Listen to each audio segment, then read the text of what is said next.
नाज़रीन, इन वक्त मौजूद हैं खिपरो में। हर साल जियां हिन साल भी गुरु मानपुरी साहिब ऐं गुरु भोजपुरी साहिब जी वरसी अक़ीदत ऐं एहतराम सां खिपरो शहर में मल्हाई पई वञे। पाकिस्तान समेत सिंध जे शहरनि में यात्रियुनि वॾे अंग में शिरकत कई आहे ऐं गुरु साहिब जी आरती करे इन्हनि मज़हबी इबादत कई है, दिली सुकून हासिल कयो। पाकिस्तान जी सलामती ऐं ख़ुशहाली जे लाइ बि ख़सूसी दुआऊं घुरियूं वियूं। इन मौक़े ते आयल यात्रियुनि जो चवणु आहे त सिंध सूफ़े ने बुज़ुर्गनि जी धरती है, जंहिं हमेशा अमन प्यार भाईचारे जो दर्स ॾिनो आहे।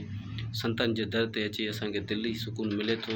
आख़िरत संवारण जे लाइ असांखे संतनि जे दर ते अचणु पवे थो ऐं असांखे बि हिननि जी ॾसियल वाट ते हलणु घुरिजे ऐं हिकु मालिक जो सिमरन करणु घुरिजे, जीअं असां पंहिंजी आख़िरत संवारे सघूं। यात्रियुनि इहो बि चयो त पाकिस्तान प्यार अमन भाईचारे जो दर्स ॾींदड़ मुल्क आहे, जिथे सभिनी खे पंहिंजी मज़हबी इबादत करण जो हक़ हासिलु आहे ऐं असीं उमेदु ज़ाहिर करियूं था ऐं पाकिस्तान हमेशा ख़ुशहाल रहे, आबाद रहे। पाकिस्तान जे लाइ असांजी दुआऊं, ख़ासि करे असां पाक फ़ौज जे लाइ दुआऊं करियूं था, जेके बॉर्डरनि